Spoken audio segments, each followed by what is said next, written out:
360 misalnya. Ini 260. Seharusnya ini tidak menimbulkan peak. Jadi kalau ditembak atau ditaruh di kuvet ya, itu placebonya ya harusnya tidak menimbulkan peak dan peaknya lurus saja ya. Atau ada sedikit apa ya noise-nya ya. Ada sedikit noise ya. Itu juga sama kondisinya ketika di spektrofotometri. Ya, baik mungkin placebonya atau mungkin diluennya. Diluen itu pelarut. Misalnya kita mau pelarutnya misalnya di sini meloxicam ya. Pelarutnya dalam metanol ya. Kita eh, metanolnya ditaruh kuvet ya. Metanol yang kita gunakan PA gitu ya. Nah, itu harusnya tidak menimbulkan respon ya. Itu gambarannya. Ini yang kemarin saya sampaikan, ketika bicara degradasi suatu senyawa, bagaimana kalau selektivitasnya degradasi? Nah, ini degradasi suatu analisis itu bisa dipengaruhi macam-macam. Ya. Oke, ini gambarannya ketika kita misalnya melakukan paroksetin, ya, yang dipengaruhi dengan degradasi. Ini degradasinya macam-macam ya, tapi di sini lebih terlihat bahwa di menit keberapa ini ya. Pastinya kalau tadi yang paroksetin ini ya, yang di paroksetin ini dia running mungkin sampai 14 menit. Nah, kalau itu penetapan kadar paroksetin akan berbeda kalau paroksetinnya dipengaruhi oleh stabilitas. Runningnya agak lebih lama, ini 30 menit runningnya ya. Kenapa runningnya lebih lama? Karena kita bicara stabilitas ya. Paroksetin ketika misalnya dilakukan penyinaran ya, misalnya di sini dilakukan penyinaran, kemudian dilakukan peroksidasi, ditambahkan suatu senyawa peroksida H2O2 misalnya gitu. Kemudian atau di apa namanya ditambahkan basah itu bisa mengalami degradasi. Nah, oleh karena itu running inject dalam HPLC HPLC atau GC gitu ya. Ketika kita tidak melakukan stabilitas, itu runningnya lebih pendek. Tapi ketika kita mencari stabilitas suatu suatu sediaan farmasi itu ya yang kita pengaruhi macam-macam, runningnya lebih panjang. Kenapa? Karena kemungkinan ada terbentuk degradasi baru.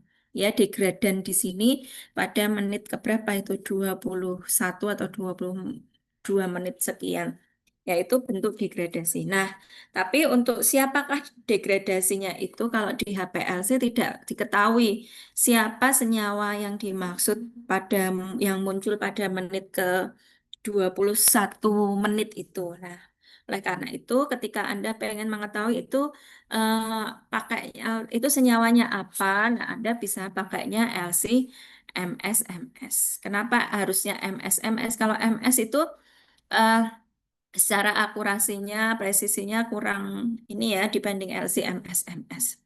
Yang kemarin Bu Bekti sampaikan, sekarang instrumentasi LC apa HP kayak HPLC gitu ya, yang lebih canggih lagi untuk kita mendeteksi itu LC HRMS. Jadi HR itu high resolution. Jadi resolusinya sangat tinggi ya.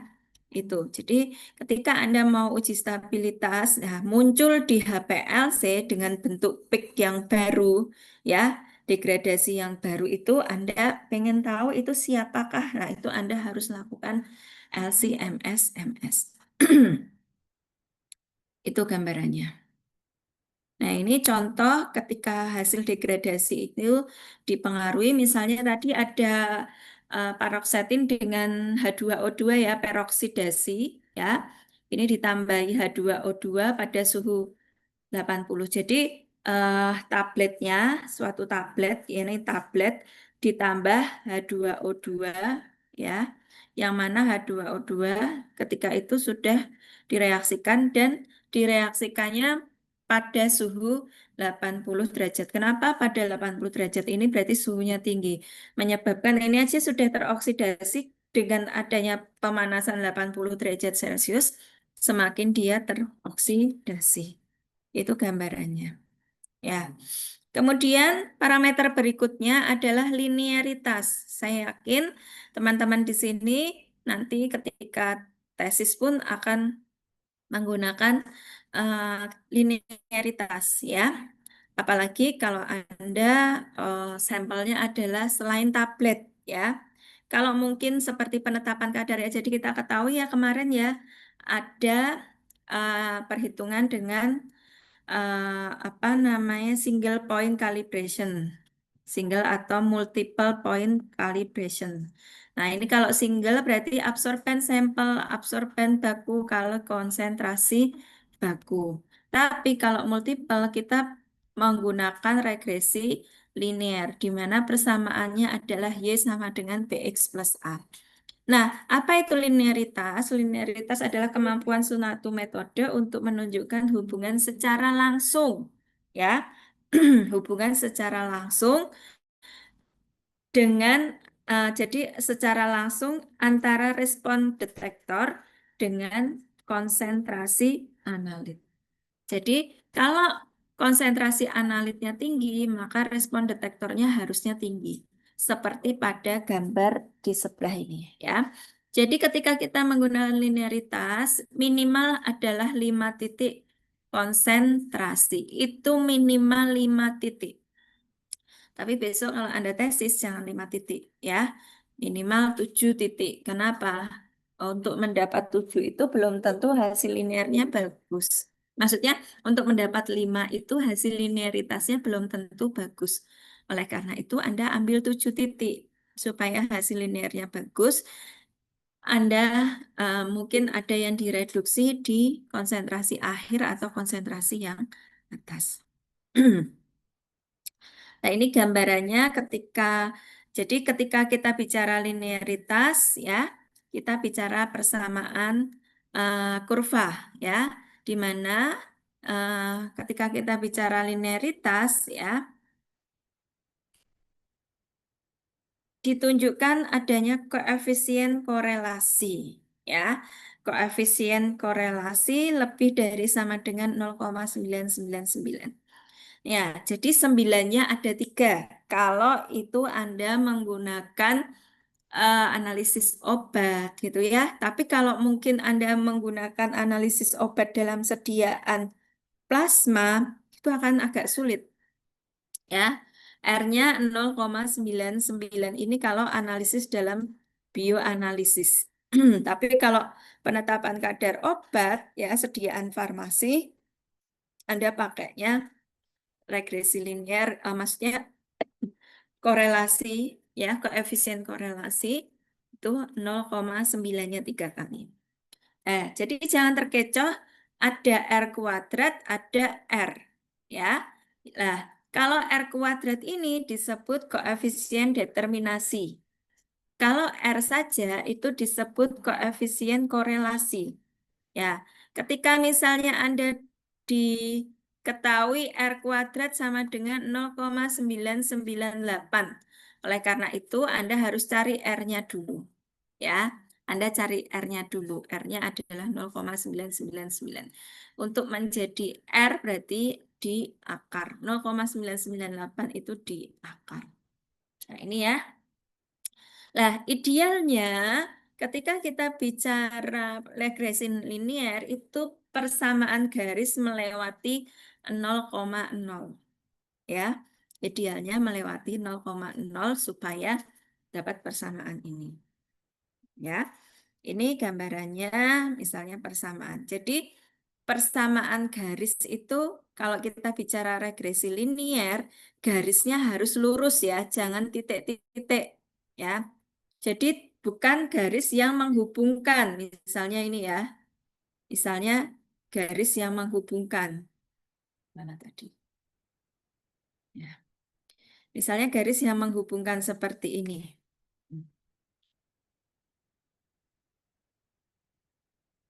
Sebentar. Jadi regresi linear ini tidak garis yang menghubungkan seperti ini ya. Bukan, misalnya.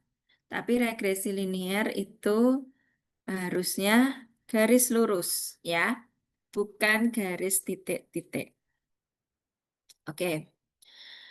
Kemudian nanti bisa dibaca di sini ya. Kalau misalnya Anda bicara clean validation di industri farmasi gitu ya, parameter clean validation berarti validasi pembersihan. Biasanya kalau validasi pembersihan itu kita menggunakan parameternya lebih ke LOD dan LOQ ya, karena nilai LOD LOQ kita bicara cleaning validation itu sangat penting sekali ya. Karena cleaning validation biasanya itu adalah sampel-sampel yang mana konsentrasinya sangat kecil sekali ya. Mungkin satuannya bisa ppb ya. Atau ppb itu part per billion bukan ppm lagi mungkin ya, karena ini bicaranya cemaran, impurities, degradasinya atau lebih kayak kecemarannya. Misalnya gini, saya hari ini mau produksi tablet paracetamol. Dah, mixernya itu kan bekas campuran paracetamol dan bahan tambahan lainnya yang untuk pembuatan tablet. Kemudian hari besok saya akan pakai mixer itu ya, 2 hari lagi misalnya mau pakai mixer itu untuk produksi apa ya, produksi apa misalnya produksi apa ya, produksi ambroxol misalnya. Nah, mixer itu harusnya sebelum saya produksi ambroxol, berarti paracetamolnya harus, maksudnya mixernya harus eh, kontaminasi paracetamolnya memenuhi persyaratan. Ya, kalau bisa malah nggak ada paracetamolnya. Nah, ini dari apa? Air bilasan yang untuk mixer itu berapa kali, terus dicek, cek, cek, dan sebagainya. Kayak kita kalau membilas botol gitu ya, bilas botol, oh buangan pertama dicek, buangan kedua, buangan ketiga, dan seterusnya. Akhirnya berapa sih parameter yang paracetamol yang masih ada di alat mixer itu? Apakah sudah bisa ready untuk kita melakukan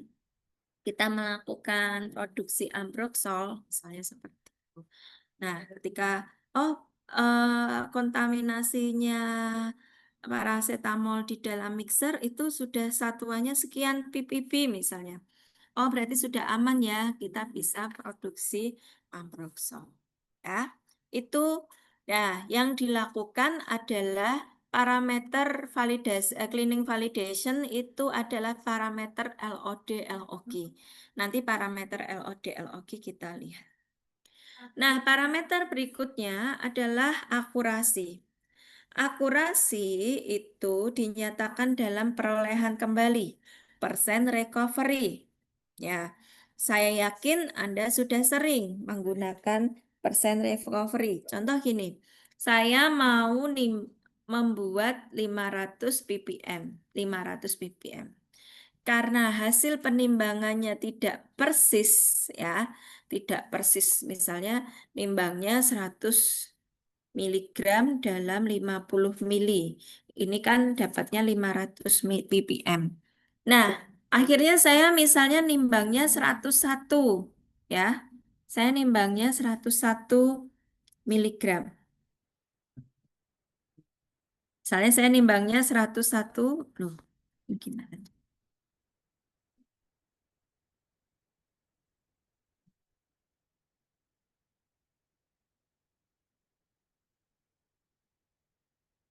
Bentar, saya stop screen.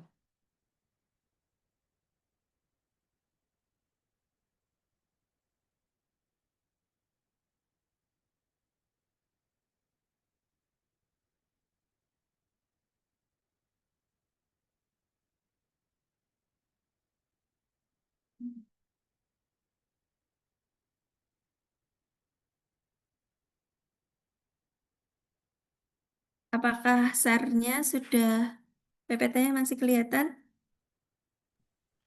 Belum, Ibu. Belum, Bu.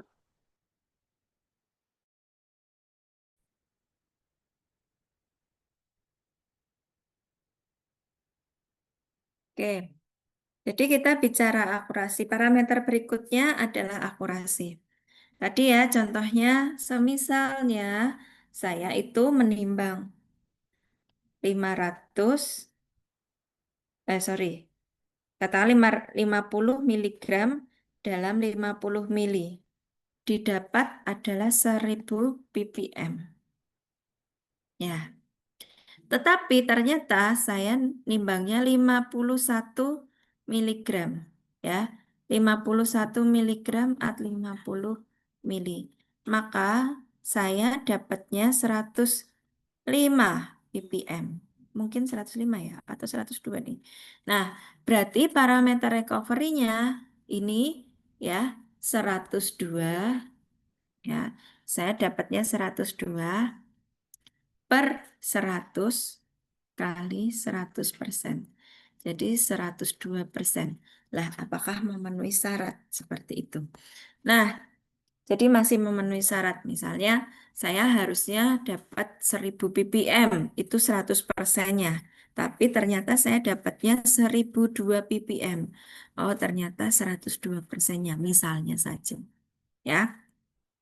Nah, ini dapat dilakukan melalui pembanding hasil analisis antara metode yang divalidasi dengan metode standar. Jadi gini, akurasi ini bisa dilakukan, satu, Anda menggunakan eh, parameter, maksudnya Anda nginjek sampel, dan untuk akurasi ya ini ya, Anda injek sampel dan Anda injek baku. Jadi, sampel yang dikerjakan Anda itu kita lihat akurasinya berapa. Nanti dihubungkan sama bakunya. Ya, ini mungkin masih kelihatan sambil membayangkan dulu ya. Nanti kita ada contohnya. Ya, nah ini adalah tadi yang saya sampaikan dalam perhitungan persen recovery-nya diperoleh dari kadar yang diperoleh dibagi kadar sesungguhnya. Nah, misalnya kadar yang diperoleh tadi saya 102, kadar sesungguhnya kan saya pengennya sorry, kadar yang diperoleh misalnya 102 ppm. Kadar yang sesungguhnya 1000 ppm kok 1002 sampai 1000 ya kali 100%. Nah, ya, ini gambarannya mungkin 100,2%. Nah, berarti apakah memenuhi syarat? Nah, kita melihat memenuhi syarat atau tidaknya, kita lihatnya di AOAC atau ICH. Nanti kita lihat. Nah, akurasi ini cara mengerjakannya dianjurkan menggunakan 3 macam konsentrasi dan 3 kali replikasi. Jadi, kita menggunakan konsentrasi 80% misalnya 100%, 120%. Nah, ini replikasinya 3 kali. Ingat ya, replikasi. Kalau replikasi berarti penimbangan dari awal, bukan repetisi. Ya, jadi kalau replikasi ini kita nimbangnya dari awal. Ya, ini misalnya 80%. Ini kalau replikasi. Ya. Tapi kalau repetisi, ini dari satu tempat kita ambil 3. Paham ya? Itu repetisi. Ya. Jadi pengerjaan akurasi itu dengan cara kita menggunakan 3 konsentrasi, ketiga konsentrasi tersebut masing-masing dilakukan 3 replikasi. Dan tak lupa kita menggunakan baku. Ya. Nah, ini adalah persyaratan yang tadi saya sampaikan di AOAC ya. Ini Annual for the Beer Verified Methods Program. Nah, misalnya saja saya itu mau membuat konsentrasi tadi ya 1000 ppm. Apakah ada di sini ya? Kalau ppm satuannya paling besar di sini 100 ppm. Nah, berarti 1000 ppm ini sama dengan 0,1%. Berarti kita pakainya unitnya ini. Jadi kita melihat persyaratannya bahwa ketika saya menggunakan 1000 ppm atau 0,1%, makanya eh, persen recovery-nya persyaratannya 95 sampai 102. Nah, kalau teman-teman lihat, semakin ke bawah, maka range recovery-nya semakin lebar dan kecil. Kenapa? Nah, karena di dalam kita membuat konsentrasi yang semakin kecil, ini satuan ppb itu terkonteksnya kayak cemaran ya. Cemaran itu biasanya satuannya tidak lebih 1 ppb misalnya. Berarti di bawah itu ya. Berarti eh, artinya persen recovery-nya range-nya semakin lebar. Ya, sekali lagi kenapa? Karena ketika kita bicara satuan yang kecil, buat konsentrasi yang kecil itu biasanya kesalahan acak dan kesalahan sistemiknya itu lebih besar. Ya, akan berbeda kalau kita membuat tadi ya 1000 ppm atau 0,1%. Itu nimbangnya lebih mudah. Ya. Jadi ketika kita bicara penimbangan, mungkin teman-teman di sini pada taunya, oh timbangan analitik yang 4 angka belakang koma. Tidak, kalau mungkin Anda pergi ke BRIN atau LIPI dulu ya, atau pergi ke BPOM, itu timbangan yang 5 digit di belakang koma atau 6 digit di belakang koma itu ada. Contoh, kalau kita mau menimbang suatu sampel yang sangat terbatas sekali sampelnya ya.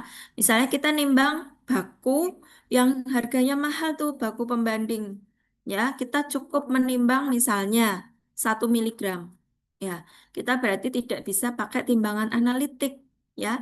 Kita pakai timbangan yang digitnya 5 angka belakang koma atau 6 angka belakang koma.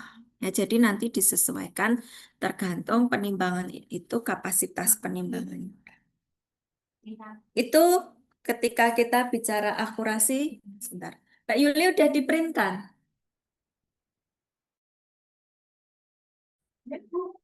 Ya, jadi ketika kita bicara akurasi, kita bicara persen recovery ya dengan persyaratan di dalam tabel AOAC tadi.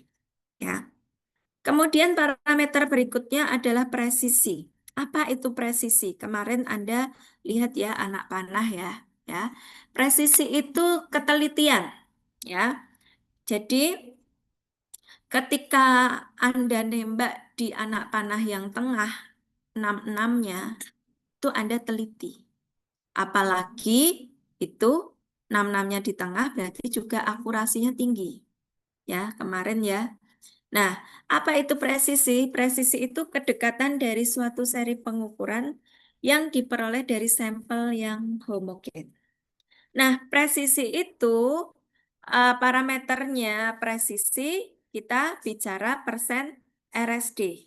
Ya, kita bicara persen RSD. Nah, presisi ada 3, repeatability, intermediate precision, dan reproducibility. Nah, kita coba cek. Kalau repeatability, kondisinya sama pada interval waktu yang singkat. Jadi, misalnya Mas Pedro melakukan presisi dari parameter validasi paracetamol. Ya, jadi Mas Pedro melakukan 3 konsentrasi, 3 repetisi. Jadi masing-masing konsentrasi itu dibuat 3 repetisi. Itu. Atau membuatnya 1 konsentrasi tapi 6 replikasi. Itu kalau presisi. Jadi yang repeatability itu yang mengerjakan ya Mas Pedro sendiri. Waktunya sama, interval waktunya sama. Nggak boleh misalnya Mas Pedro, saya mau nyicil 3 replikasi dulu, 3 replikasinya besok. Nggak boleh ya. Jadi dalam waktu yang singkat itu Mas Pedro langsung mengerjakan 1 konsentrasi, 6 replikasi atau 3 konsentrasi, 3 replikasi. Ya. Nah, ini satu larutan disuntikkan berkali-kali pada hari yang sama, alat yang sama, analisnya sama, kondisinya sama. Jadi intinya satu orang, Mas Petro di hari yang sama, ya, alatnya yaitu sama, alat merek Waters apa merek Shimatsu misalnya. Kondisinya sama, cek kondisinya. Contoh kondisi itu kita bicara apa? Oh, lihat kelembapannya gimana, suhunya di dalam lab gimana, dan sebagainya. Itu harus dikondisikan sama. Ya, itu yang disebut repeatability ini yang disebut intra-assay precision. Ya, jadi arti repeatability nama lainnya adalah intra-assay precision. Kemudian ada istilah lain dari presisi adalah intermediate precision. Ya, intermediate precision seringkali kalau berdasarkan USP, United States Pharmacopoeia, itu disebut raw goodness. Ya, raw goodness. Jadi intermediate presisi, nama lainnya kalau di USP adalah raw goodness. Nah, atau juga disebut within laboratory variation. Nah, jadi apa yang membedakan dengan yang tadi, ini berbeda harinya, analisnya, instrumennya, tapi satu laboratorium. Contoh, ini Mas Pedro, ya, ini Mas Anang, ya. Mas Pedro ngerjakan hari Senin kemarin, Mas Anang hari Kamis besok, misalnya. Analisnya udah beda. Instrumennya itu juga beda. Instrumennya apa ya contohnya? Ini HPLC merek Waters, ya. Ini HPLC merek Shimatsu. Shimatsu itu tulisannya gimana? Shimatsu ya, gitulah. Shimatsu. Nah, ini jadi presisi ini dilakukan pada dua orang beda. Tetapi Mas Pedro maupun Mas Anang itu masih satu lab yang sama. Misalnya lab A atau lab kimia wes gitu ya. Jadi sama-sama mengerjakan di lab yang sama, di tempat yang sama, cuma analisnya beda, harinya beda, si instrumennya beda. Tapi yang dikerjakan metode yang sama, sama-sama validasi metode analisis paracetamol misalnya seperti itu. Apakah hasilnya juga sama? Lah, itu nanti dilihat kajian berikutnya. Nah, kemudian istilah lain dari presisi ada yang namanya reproducibility. Reproducibility ini adalah repeatability test tapi different laboratory. Ya, jadi ini seperti ini pengujian yang mana laboratoriumnya berbeda. Jadi tadi beda semuanya. Kalau tadi yang intermediate precision labnya sama, yang lainnya beda.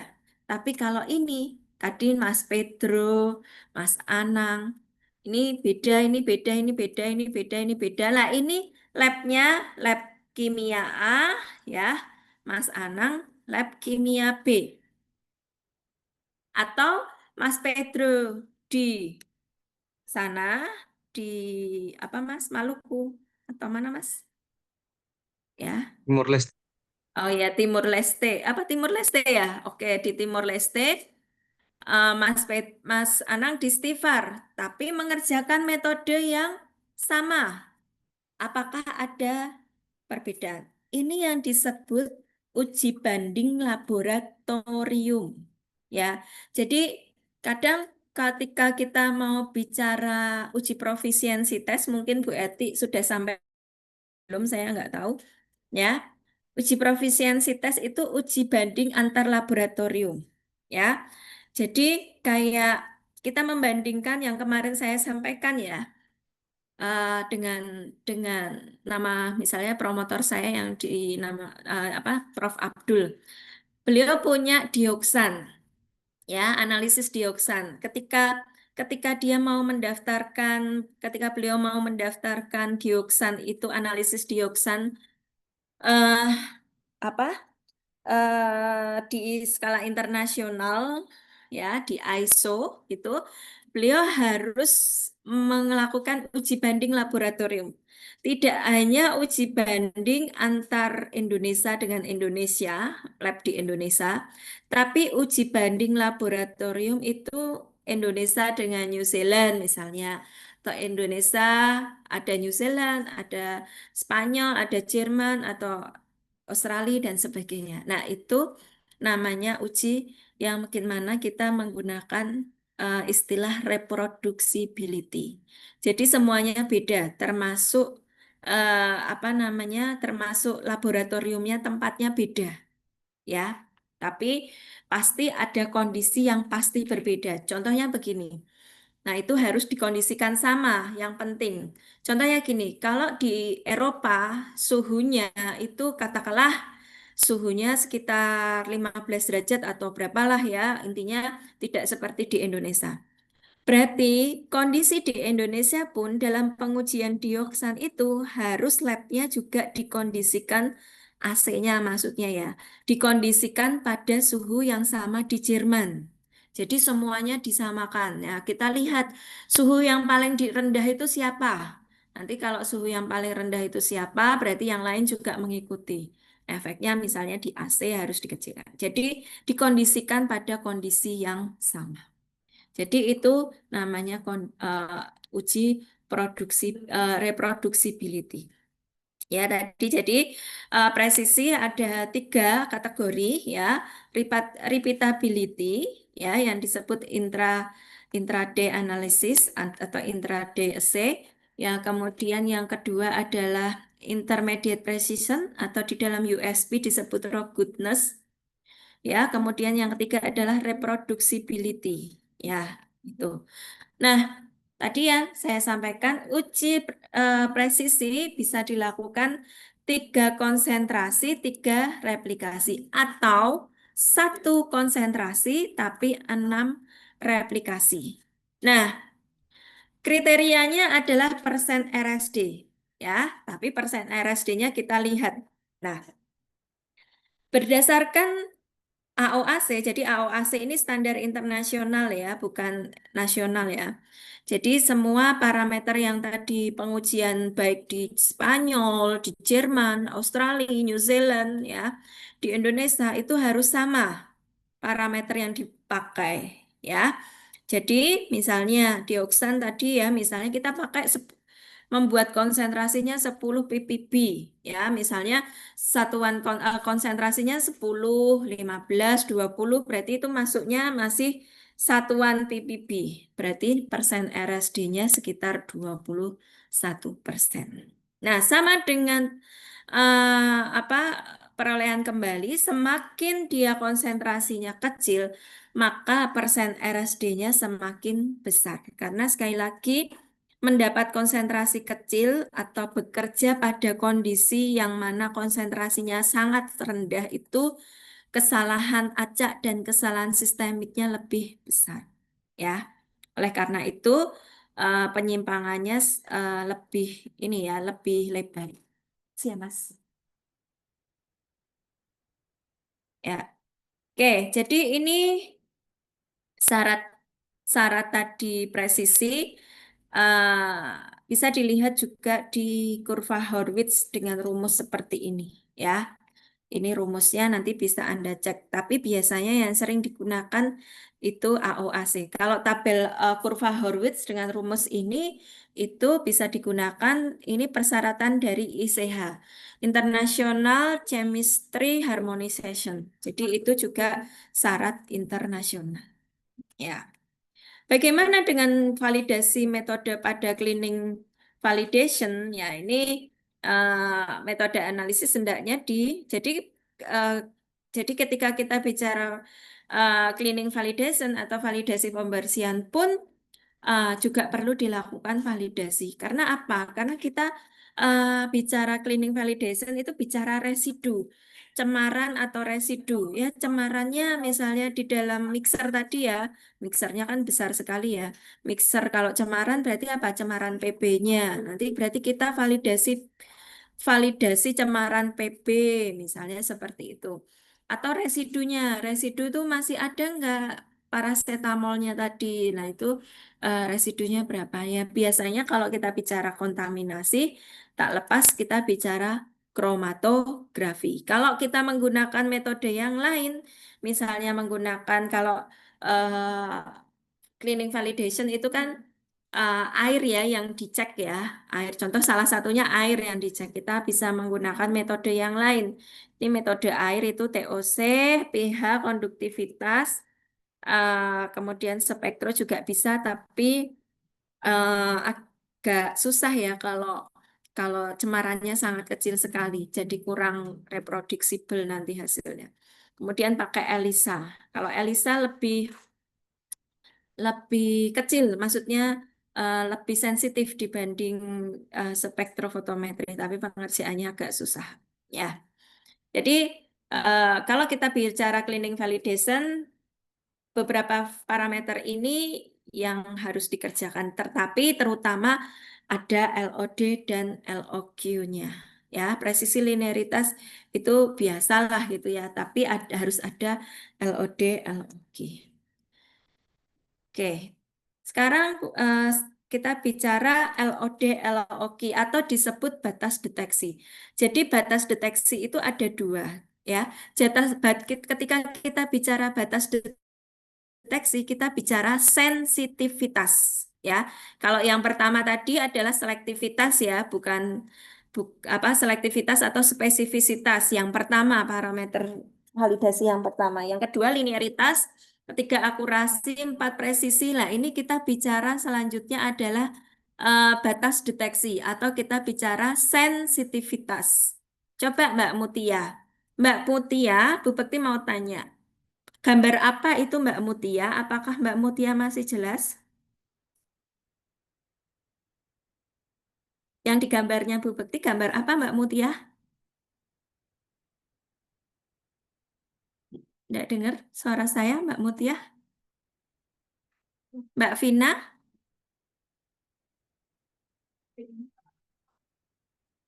Mbak Vina, gambar apa di slide saya?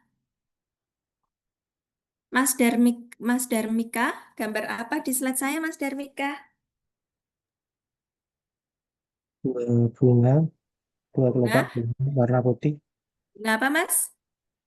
bunga mawar ya itu kayaknya. Oke, bunga mawar putih ya. Biasa ya Mas, berarti sering ngasih ke istrinya ya. Ya, tapi biasanya kalau wanita sukanya bunga deposito ya Mas ya. Amin, Bu. Nah, oke. Oke, jadi Mas Darmika masih jelas ya, itu adalah gambar mawar putih. Ya, bunga mawar putih.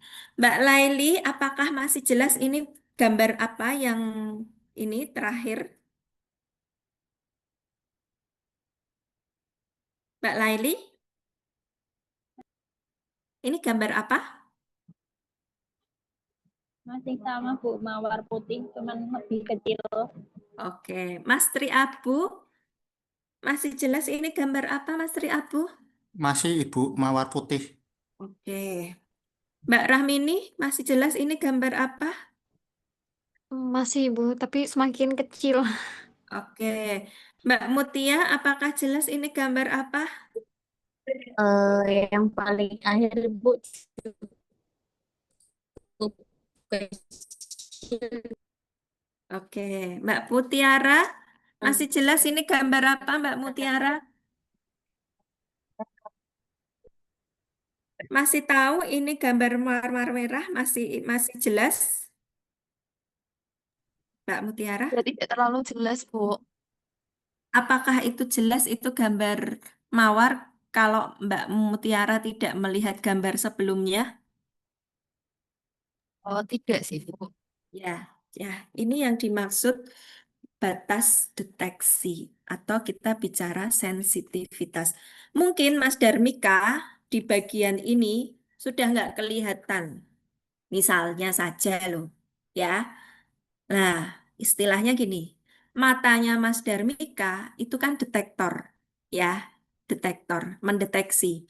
Oh, sampai segitu Mas Darmika masih jelas bahwa itu gambar mawar putih, ya. Tapi ternyata Mas Tri Abu sampai sekian itu baru masih jelas saya, Bu. Misalnya. Mas Pedro, Bu, saya sekian itu masih jelas, ya, misalnya. Nah, berarti detektor matanya Mas Tri Abu, Mas Darmika, sama Mas Pedro itu berbeda-beda. Nah, yang saya sampaikan adalah maksudnya, ketika kita bicara sensitivitas, yang kita bicarakan adalah instrumentasi. Ya, instrumentasi. Asumsinya Mas Tri Abu, Mas Darmika, Mas Pedro itu adalah alat instrumen yang sama, misalnya HPLC, tapi mereknya beda-beda. Nah, merek yang berbeda itu apa namanya? Sensitivitasnya beda. Kolom yang digunakan kalau di HPLC kan kita bicaranya pemisahan itu pada kolom ya. Pemisahannya itu di kolom. Nah, kolom yang berbeda itu juga beda hasilnya ya. Oleh karena itu, ketika kita bicara sensitivitas di sini, kita bicara validasi metode, yang dikatakan sensitivitas itu kita bicara instrumen yang nanti wujudnya adalah angka. Ya, semakin kecil angkanya, katakanlah satuannya ppm ya. Ya, misalnya Mas Darmika eh, misalnya Mas Darmika itu, sebentar, saya kalau nggak nulis nggak enak.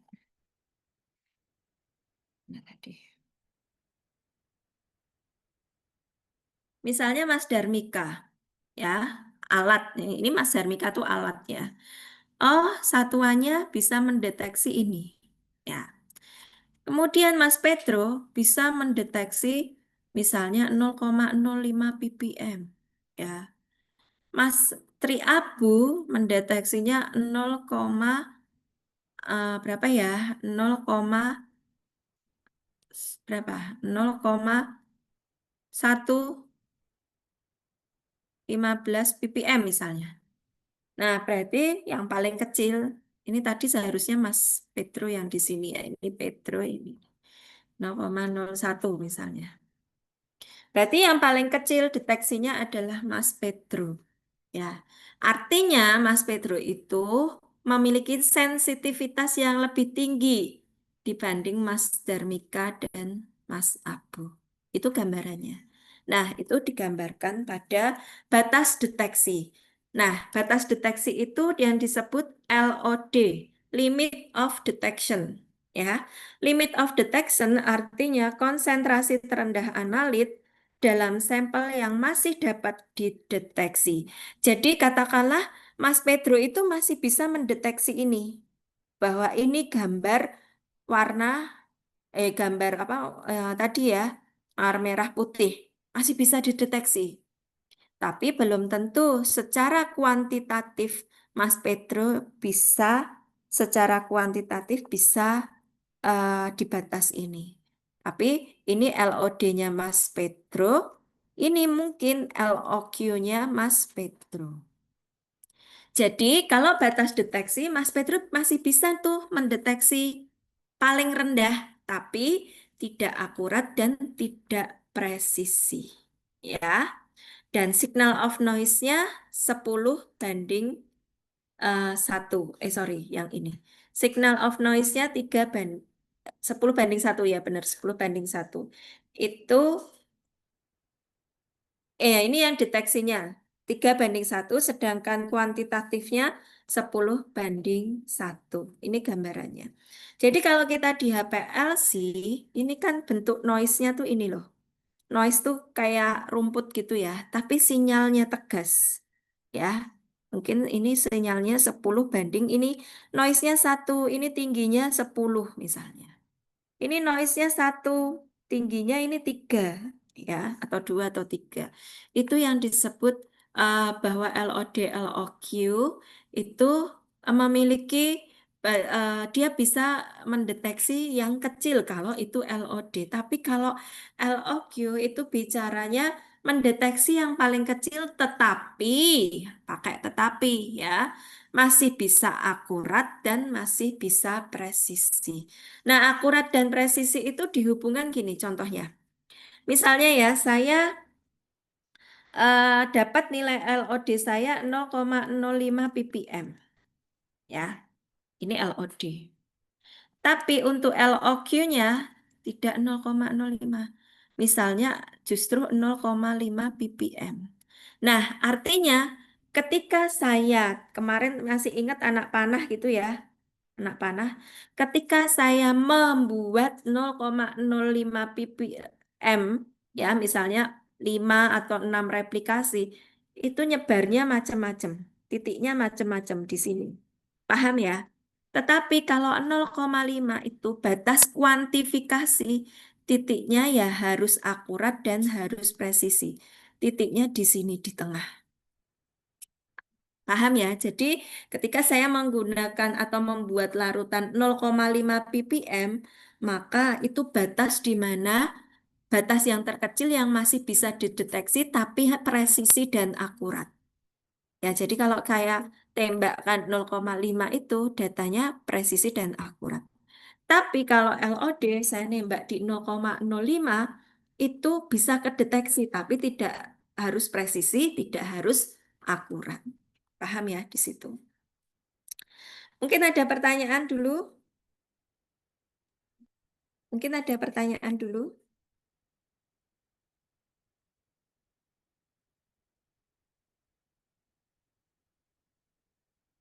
Ada pertanyaan, Mbak, Mas?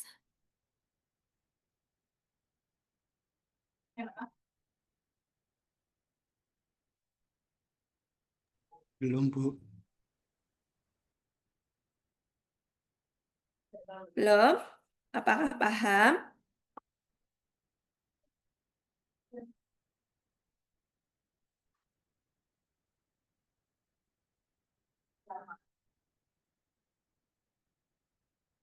Ya, saya carikan soal apa naruhnya. PM.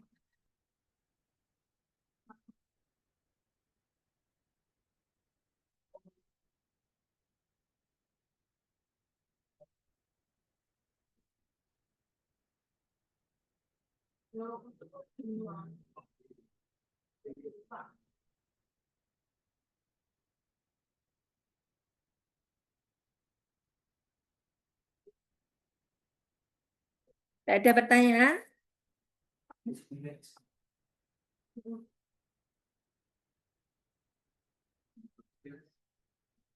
Oke, kalau nggak ada, saya contohkan perhitungannya. Apakah kelihatan?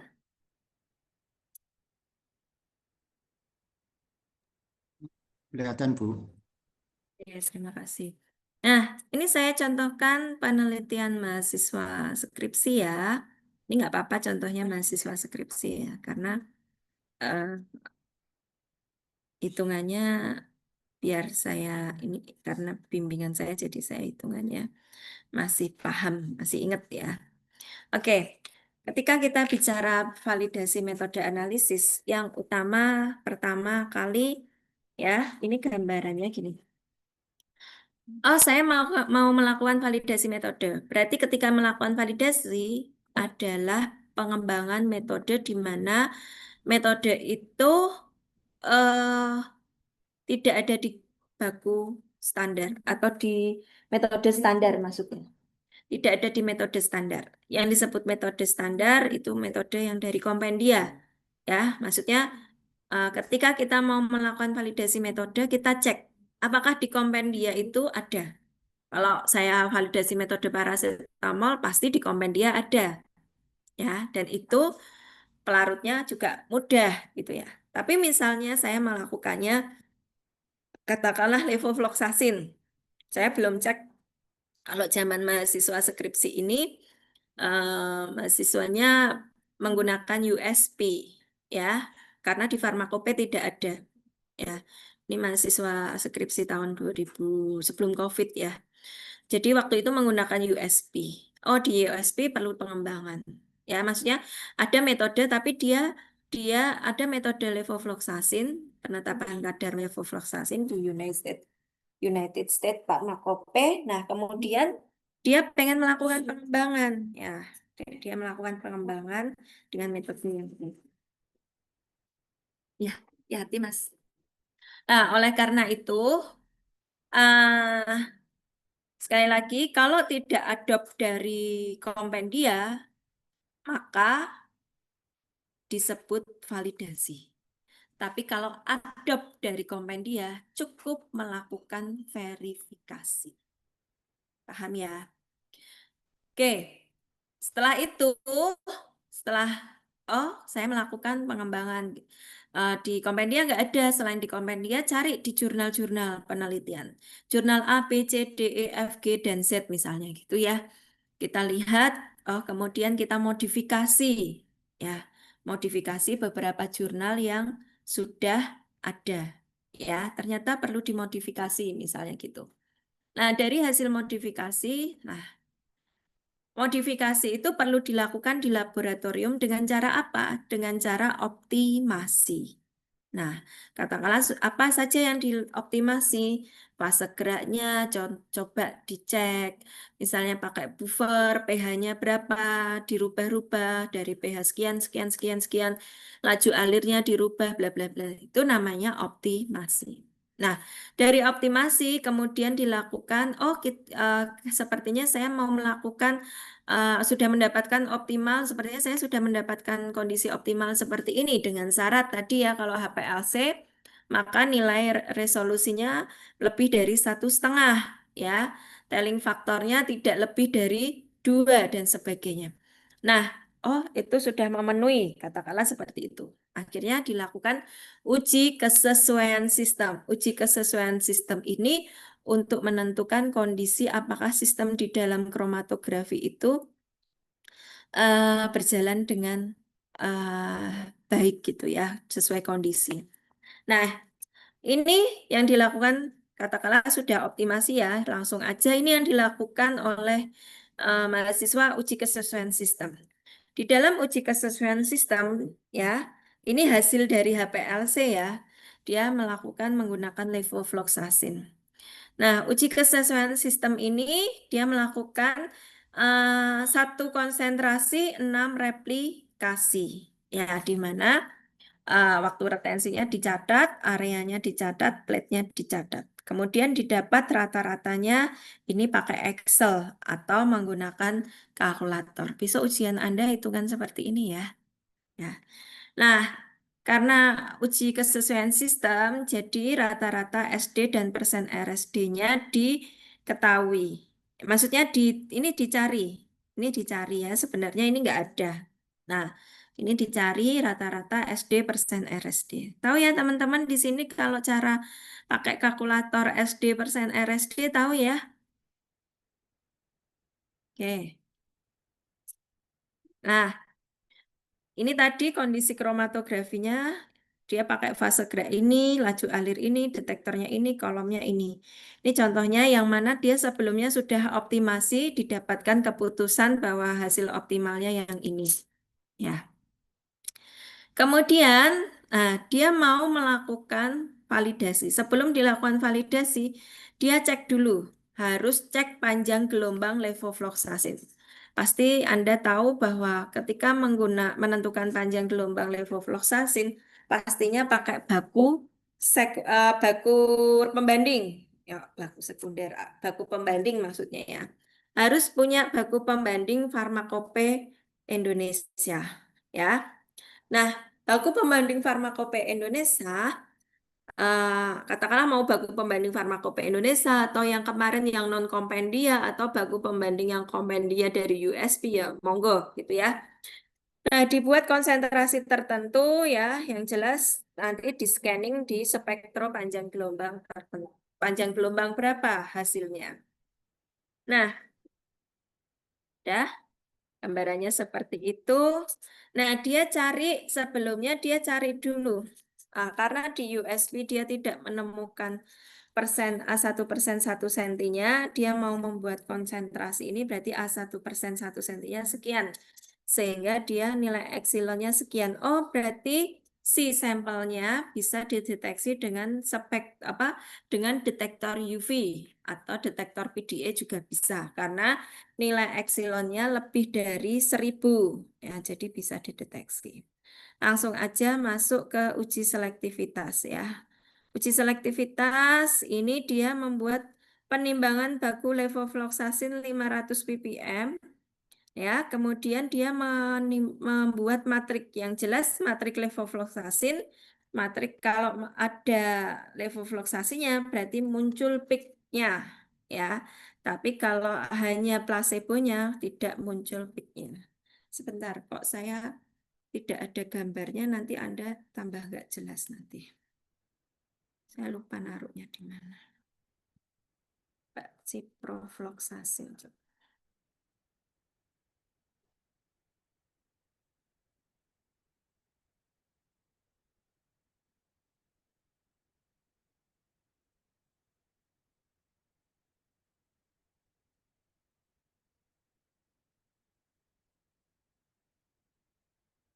Besok ujiannya hitungan dan logika ya. Jadi kalau ini Anda nggak paham nanti tambah bingung. Ya. Oke, tak ulangi pakai pakai ciprofloxacin saja yang ada gambarnya biar Anda bisa lihat sebentar. Teman-teman di sini pernah pernah tahu buku Mofet yang Clark Identification enggak? Yang farmasi? Halo.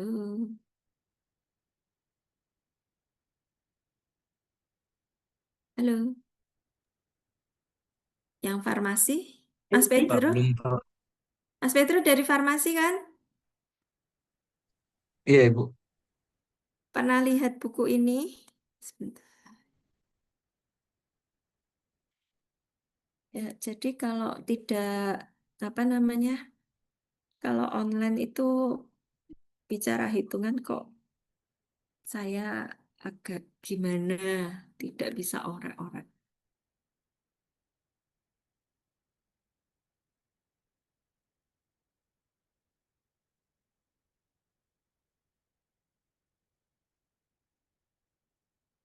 Buku Clark ini yang seperti ini pernah pada lihat, pernah pernah tahu? Pernah tahu bukunya? Oke. Melihat Ibu. Harusnya yang farmasi sudah pernah. Ya, kalau Mbak Sabila ya belum pernah, saya wajar. Oke, sekarang fokus di sini ya. Saya ngasih contoh satu. Nanti silakan Anda eh, pas ujian gambarannya juga seperti. Oke, langsung aja validasi metode analisis. Ketika mau validasi metode, kita harus tahu, kita harus punya baku pembanding atau reference standar. Keep itu dulu ya.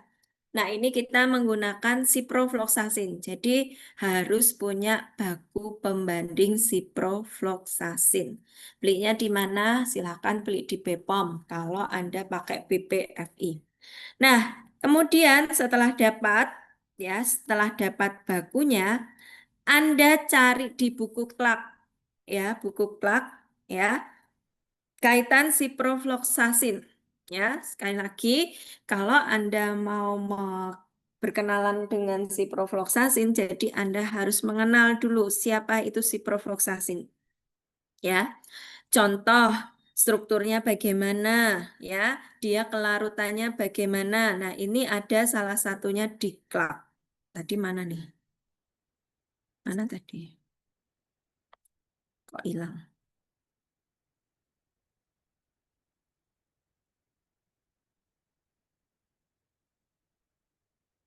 Nah, memang harus digeser pelan-pelan. Nah, kemudian sudah kenalan, oh kelarutannya bagaimana dan sebagainya, kan gitu kan? Anda harus cek UV spektrumnya, ya, UV spektrumnya. Nah, UV spektrumnya itu kita mau bekerja di berapa, ya? Kita bekerja di berapa? Ini si ciprofloxacin, deh ya, sebentar, ya. Katakanlah UV ciprofloxacin kita mau bekerja di berapa? Nah, ini nanti Anda cari ya. nilai absorban ya. Ingat ya, kalau spektro ini 0,2 sama dengan titik-titik E-nya itu harus E-nya itu ada di klak ya. Nah, ini kok belum ketemu. Terus B-nya itu 1, C-nya yang diketahui ya. C sama dengan berapa? Yang sini masih ingat batas deteksi untuk spektro absorbannya 0,2, 0,8 itu berdasarkan hukum Lambert. Paham ya? Nah, dari situ nanti Anda bekerja ini pura-puranya ya. Misalnya, Anda ini misalnya ketemu ini cari diklat ya. Ini angkanya berapa saya ini ya. Nanti coba angkanya berapa, saya lihatnya nanti buat contoh. Nah, terus C-nya ini berarti kan dapat dari situ. Katakanlah ini misalnya saja ya, bekerja di bekerja di sebentar. Berapa nih? 1, 10. Bentar.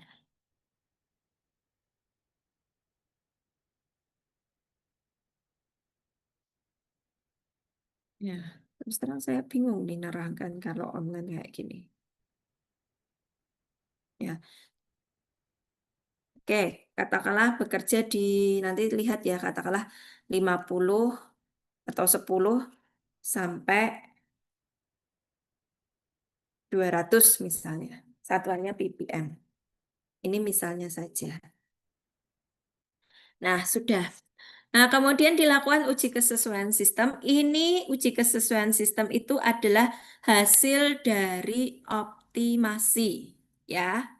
Kemudian diinjekkan 1 konsentrasi 6 replikasi. Ini datanya agak jelek ya, karena agak apa ya, telling ya. Kondisinya telling, tapi nggak apa-apa, ini buat contoh saja. Nah, ini adalah data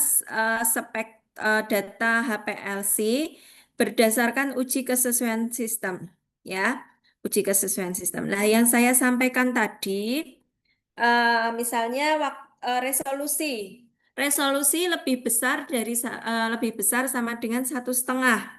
Anda nggak usah ngitung, misalnya gitu. Nah, waktu retensinya juga diketahui. Ini waktu retensinya di sini ya. Ini resolusinya bisa ditambahkan di sini, tapi ini nggak ada.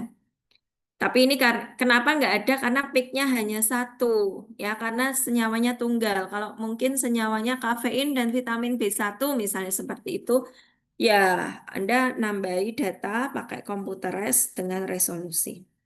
Nah ini RT ini waktu retensi, area ini area luas area, height ini tinggi ya. Kemudian USB tailing, ya ini plate-nya. Nah ini ceritanya. Uji kesesuaian sistem dilakukan 6 kali injek ya dalam 1 konsentrasi. Ya, tapi replikasi ya, bukan repetisi. Hasilnya seperti ini. Dan idealnya ini mirip apa? Si si siapa namanya? Si profloksasinya tempatnya atau waktu retensinya mirip ya. Tapi sekali lagi peaknya ini jelek ya, peaknya jelek, jadi perlu diperbaiki ya. Nah nanti misalnya di sini Anda harus bisa masukkan yang disebut, mungkin nanti saya bisa nulisnya waktu retensi. Nah yang disebut waktu retensi itu adalah RT di sini ya, retention time. Anda masukkan, kemudian areanya berapa, ini Anda rata-rata SD dan persen RSD ya. Persen RSD-nya harus lebih dari 2%. Lebih dari 2% dari memenuhi persyaratan. Nah, ini adalah data akurasi. Ya. Data akurasi. Perhatikan. Ini data akurasi ya. Saya ngeklik ini kelihatan ya. Kursor saya kelihatan enggak? Terlihat Bu. Oke. Yang ini adalah baku ya. Sedang yang ini sampel. Ya. Sama-sama ini baku. Baku itu berarti reference standarnya dibuat 300 ppm. Sedangkan baku sampel juga dibuat 300 ppm. Cuma kalau baku cukup 1 injek saja, ya hasilnya kan lebih bagus ya daripada sampel. Sedangkan kalau sampel ada 3 replikasi. Jadi 300 ppm itu dibuat 3 replikasi. Jadi nimbang pada kondisi penimbangan yang berbeda. Paham ya? Jadi melakukan 3 konsentrasi. Mungkin di sini 300 ppm. Terus berapa lagi? 500 ppm. Ini datanya seperti ini. Kemudian 700 ppm. Paham? Nah, ketika sudah uji akurasi, ya, ini datanya dari uji akurasi. Uji akurasi dengan menggunakan baku siprofloxacin, nih ya. Nah, Anda hitung nanti berat zat berarti berapa, ya toh? Ini saya buat supaya langkahnya Anda enak. Nah, kemudian untuk konsentrasinya, ya, konsentrasi sebenarnya Anda masukkan nih data yang saya tanda tanyai. Nanti silakan kalau mau dihitung sendiri, ya. Ini hasilnya berapa, ppm-nya berapa. Paham? Atau mau dihitung bareng atau tidak? Tidak usah ya. Waktunya nggak nyandak nanti. Ya, jadi mudeng ya, ini alurnya penimbangannya berapa, konsentrasi sebenarnya berapa. Dah, dari situ kemudian Anda mau cari persen recovery. Ya, persen recovery tadi kan baku pembandingnya 300 nih. Ya, cara membuat 300 itu dia dari 1000 ppm tapi ternyata dapatnya 996 ppm. Nah, berarti dari MIPET untuk jadi 300 berarti MIPET 3 mili diatkan 10 mili. Ya. Nah, koreksi kadarnya ini. Jadi Anda mau membuat 300 ppm, ternyata dapatnya 298,8. Itu ya yang baku. Itu yang baku, tak ulangi. Nah, sekarang yang sampel, nimbang sampel ya. Bobot sampel ini berarti angka ini ya, angka yang tanda tanya ini ya. Jadi berapa ppm ya? Jadi berapa ppm? Paham ya? Jadi ini hasilnya 299,2 ppm. Sekali lagi ini untuk sampel. Ya, nimbang sampel berapa? Nah, sudah diketahui baku, sudah diketahui sampelnya. Ya toh? Tadi baku nih yang di sini nih, ya. Ini baku. Bakunya berarti ketahuan dari 300 ppm ternyata dapatnya 298,8 ppm. Sedangkan konsentrasi sampel itu 299,8. Paham Mbak Rahmini, Mbak Rahmiati? Insya Nah, Allah sejauh ini paham Ibu. ya. Kemudian luas area ya. Sekarang Anda cari kadar terukur. Berarti kadar terukur dari sampel berarti 299,2 ini dibagi baku 298,8 tadi ya dikali konsentrasi baku. Nah, sorry, ini kan luas area kok. Sorry, saya ulangi. Kadar terukur luas area ini kan yang 300 ppm ya. Kalau luas area sampel Anda lihat pada kromatografinya yang 300 ppm. Ya, sorry, ini agak naik. Nah, berarti hitung areanya sampel tadi, sampel per baku ya. 174, berapa nih? 174, mana nih? 1749526, ditulis nanti. Ya, ditulis. Mas Effendi paham di sini? Dibagi bakunya yang di sini 1745336 itu. Gimana Mas Effendi? Paham Mas Effendi? Paham Ibu. Kalau nggak paham bilang loh. Jadi ngitungnya masing-masing ini yang paling susah itu akurasi sama LOD, LOG. Saya ulangi ya. Setelah Anda sudah dapat konsentrasi sampel dan konsentrasi baku kan sudah diinjek tuh. Nah, diinjek kan ketemu parameter kuantitatif kan yang diukur adalah luas area. Nah, atau area ya kalau di komputeras bacanya area ya, bukan luas area. Area sampel tadi 174 berapa dibagi yang baku 17 berapa tadi ya dikalikan konsentrasi baku. Nah, konsentrasi baku ini 298,8. Paham? Paham? Nah, hasilnya 299,51. Itu baru kadar terukur, belum persen recovery. Ya, ini baru satu perhitungan untuk replikasi 1 pada 300 ppm ya. Dah. Oke, ternyata kemudian tadi kadar sebenarnya kan 300. Nah, sekarang persen recovery. Persen recovery berarti kadar terukur. Kadar terukur ini ya. Yang terukur dari hasil perhitungan 299,51 dibagi kadar dari sampel tadi yang seharusnya 300 toh. Kemudian kadar sampelnya ternyata dapat 299,2. Ya, paham ya? Nah, akhirnya dikalikan 100%.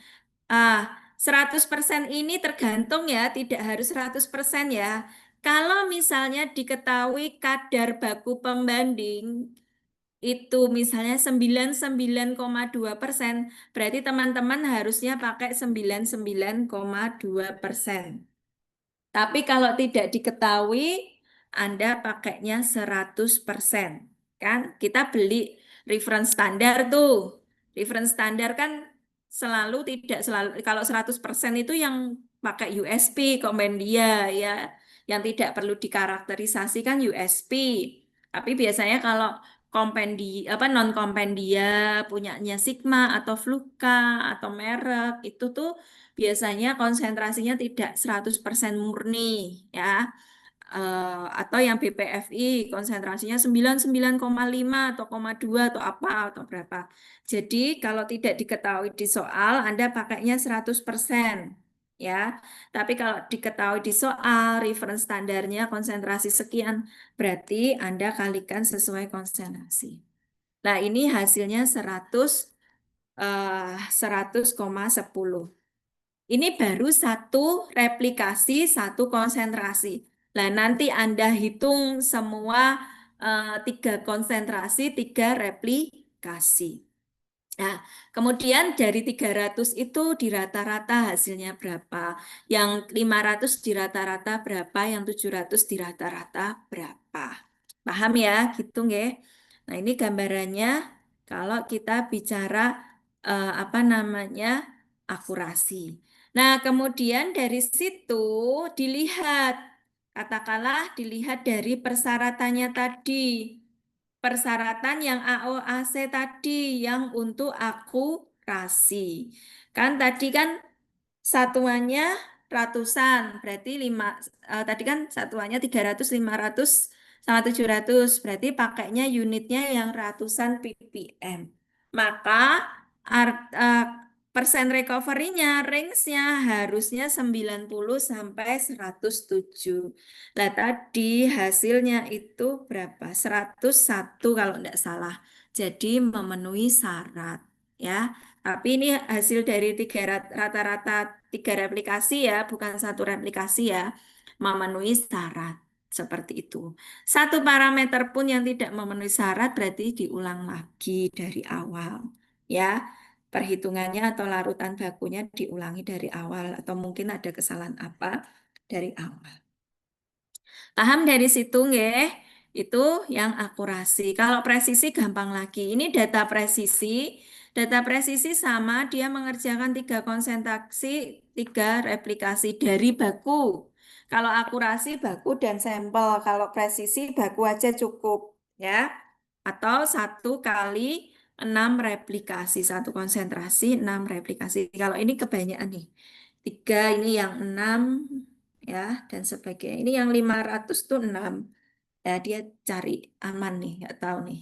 Ya tapi nggak apa-apa. Artinya Mas pakai data yang di 500 ppm saja boleh, atau ambil 3 data di 500 ppm tapi harus ditambah data presisi di 300 dan 700. Nah, sudah habis itu tinggal di rata-rata SD dan persen RSD. Nah, nanti biasanya yang dilihat itu di luas areanya, ya, persen RSD dari luas areanya. Nah, dari situ persen RSD dari luas areanya, kemudian dilakukan cek-cek ya, dicek pada persyaratan AOAC tadi, khusus yang presisi. Nah, tadi yang ini. Nah, tadi persyaratannya apa, membuat konsentrasinya di 300. Berarti RSD di 300, 500 sama 700 berarti ratusan ppm. Berarti RSD-nya harus memenuhi 5,3 atau di bawah 5,3. Gitu ya. Kalau misalnya di bawah apa, melebihi 5,3 berarti tidak tidak oke lah gitu ya. Itu tidak valid ya. Jadi harus dicek lagi persyaratannya setelah melakukan perhitungan. Sudah dan seterusnya. Oh, kemudian langsung saja lakukan sen uji, uji linearitas dulu. Kalau uji linearitas saya yakin Anda bisa. Ya, kalau ini tadi saya sampaikan 5 titik, minimal 5 titik ya. Tapi kalau kita bekerja, jangan persis datanya 5 titik. Nanti kalau datanya jelek, kita tidak bisa buang atau kita tidak bisa lakukan outlier. Nah, oleh karena itu ini membuatnya 1 sampai 8 titik dari 100 sampai 800. Katakanlah linearitas ini kalau dari garisnya ini ya, ini bukan garis yang menghubungkan titik dengan titik ya, tetapi itu garis linear. Nah, kemudian dari situ karena itu linearitasnya masih bagus, responnya itu menunjukkan angka yang berapa digit itu 1, 2, 7 digit lah gitu ya. 7 atau 8 digit. Nah, untuk LOD LOQ berarti si konsentrasinya dikecilkan yang tadinya pakai 100 ppm ya ini dikecilkan lagi. Oh, pakai 10 sampai 50 ppm. 10 sampai 50 ppm itu hasilnya belum tentu 10. Oh, ternyata dalam penimbangan try errornya ada macam-macam dan hasilnya 9,99 dan sebagainya ini ya. Ini hasil dari koreksi kadar. Nah, ini hasil dari injek tapi tidak ada gambar kromatogram ya, nggak apa-apa. Nah, kemudian dicari persamaan regresi linier ya. Teman-teman harus tahu cara menggunakan regresi linier ya. Baik itu menggunakan linearitas maupun LOD LOG. Saya yakin sudah pada tahu ya. Coba saya mau tes ini sesuatu yang mudah tapi biasanya tidak semua mahasiswa di S1 maupun apoteker saya ngajari linearitas itu banyak juga yang nggak bisa. Ada yang bisa, ada yang nggak bisa. Yuk, coba yuk Mas apa ya? Mas Pendi wes. Mas Pendi, dengar suara saya atau mau barengan boleh? Siapa yang Dengar bisa? Ibu. Mm-mm. Ya, gimana cari regresi linearnya ya Mas? Boleh Bu Bekti didikte caranya? Ini kalau pakai Excel ya, nanti kalau pakai kalkulator beda ya. Jadi Anda coba ngecek sendiri pakai kalkulator. Nanti saya diskusi sama Bu Eti dulu. Bu Eti mau pakai kalkulator apa pakai Excel ya gitu. Untuk ujiannya gitu. Gimana Mas Pendi, bisa nggak? Halo, halo. Mbak Sabila bisa?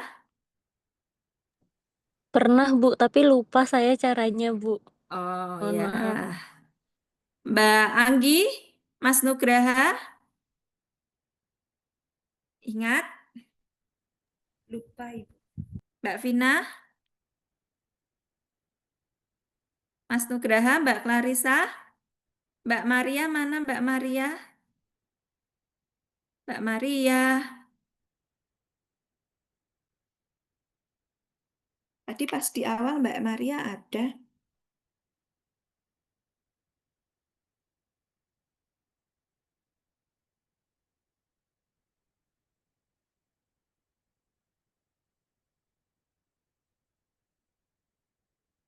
Halo? Ya udah kita bareng-bareng ya. Mbak Mutiara masih ingat?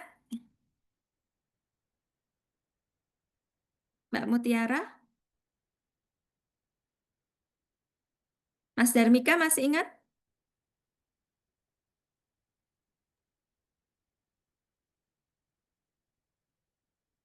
Halo Mas Darmika. Lupa banget. Oke, caranya ini di blok ya. Ini udah angkanya dimasukkan, terus insert ya.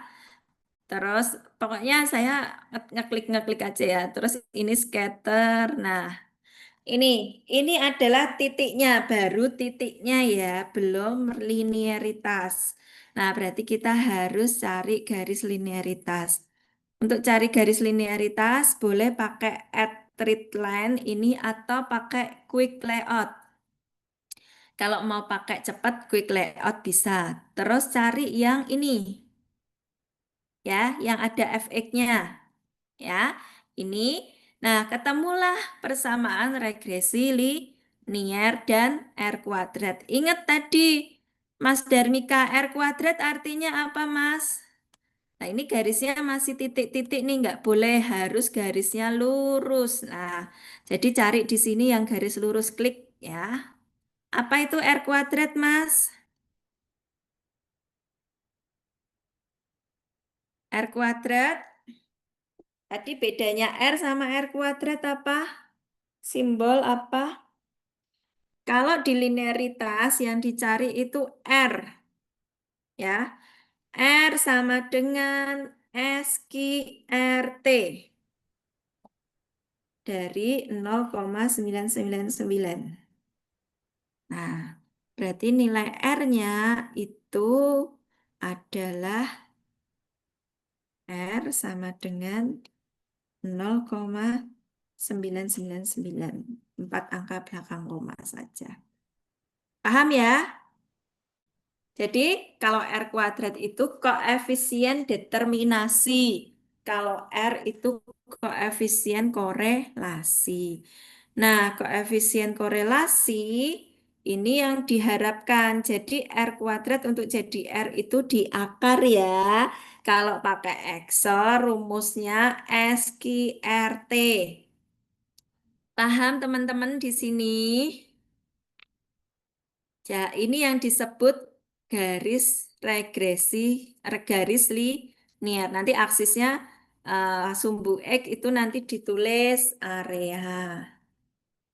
Ya, sumbu Y itu konsentrasi. Jangan lupa satuannya ppm. Tuh gambarnya, tapi ini tulisannya harus kecil ya. Ada pertanyaan di sini? Nah, sekarang kita coba hitung. Ini kan regresi linearnya. Nah, oh, ini oh bukan. Itu tadi LOD LOQ, tapi kalau regresi linear juga sama ya. Intinya sama.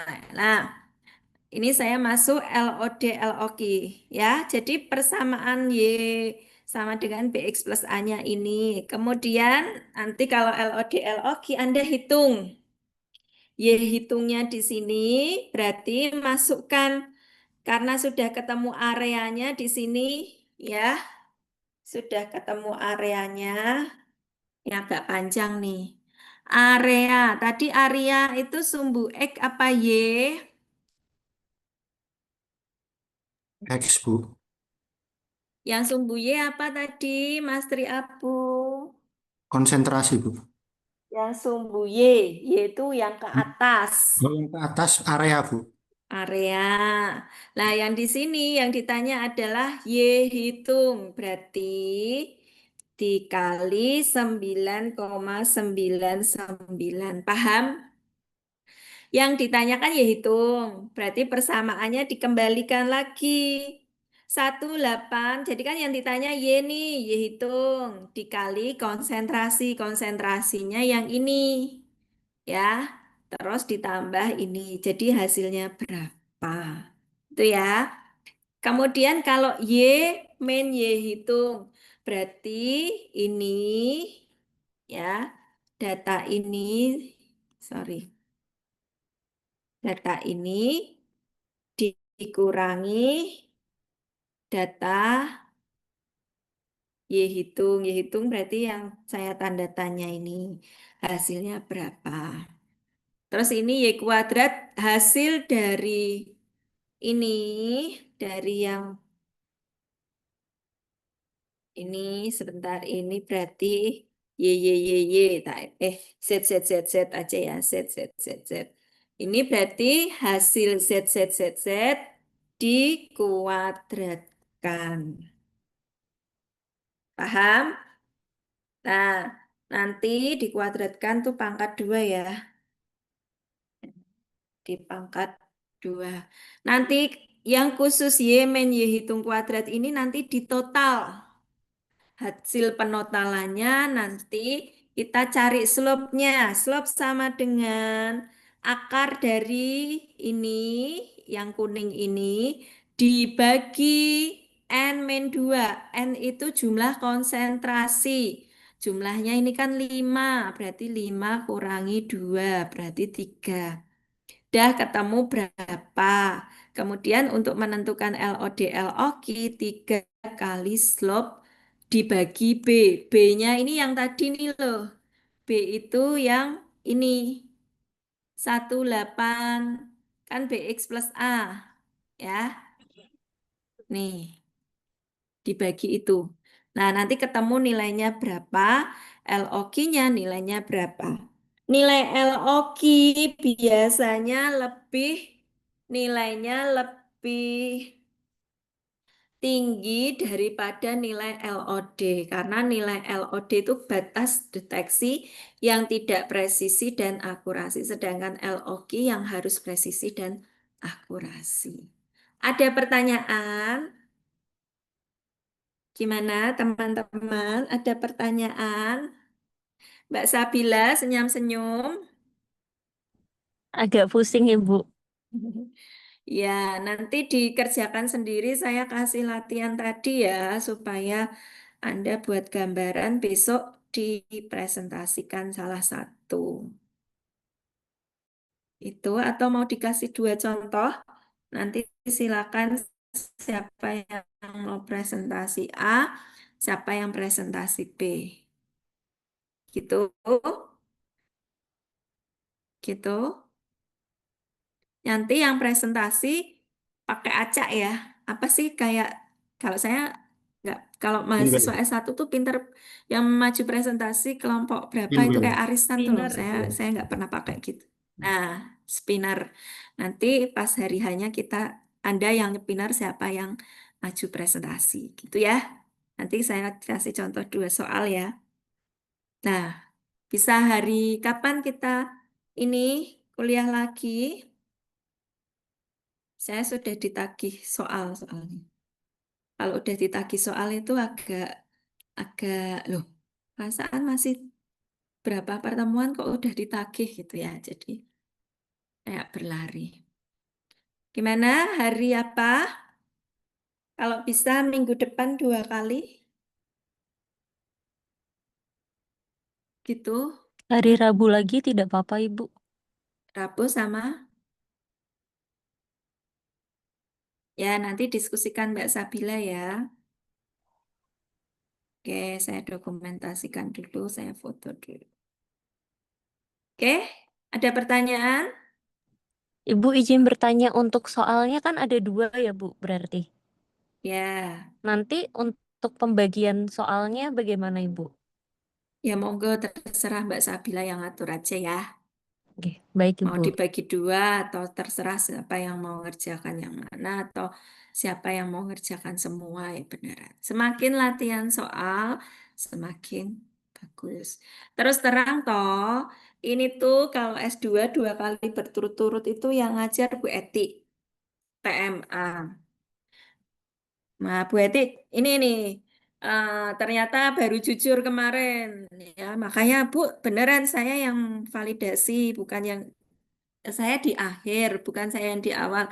Ya di akhir ternyata Bu Etik cerita, saya ngajar hitungan mumet toh kalau online. Oh ya ternyata saya juga gitu baru hari ini. Ya tapi ya coba ya.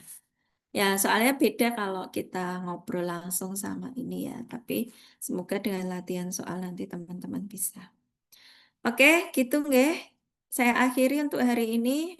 Minta tolong untuk minggu depan eh mungkin bisa 2 kali. Sebenarnya saya mau ngasih tugas kok. Itu dulu aja, hitungan dulu supaya kita bisa evaluasi. Oke, gitu. Nanti dipresentasikan sambil diketik di situ ya. Gampang kok sebenarnya. Ya, cuma intinya lebih sering latihan. Oke, saya akhiri untuk hari ini. Terima kasih dan wassalamualaikum warahmatullahi wabarakatuh. Waalaikumsalam warahmatullahi Warahmatullahi wabarakatuh. Terima wabarakatuh. kasih Bu Bekti. Bu Terima Bekti. kasih. Selamat beraktivitas.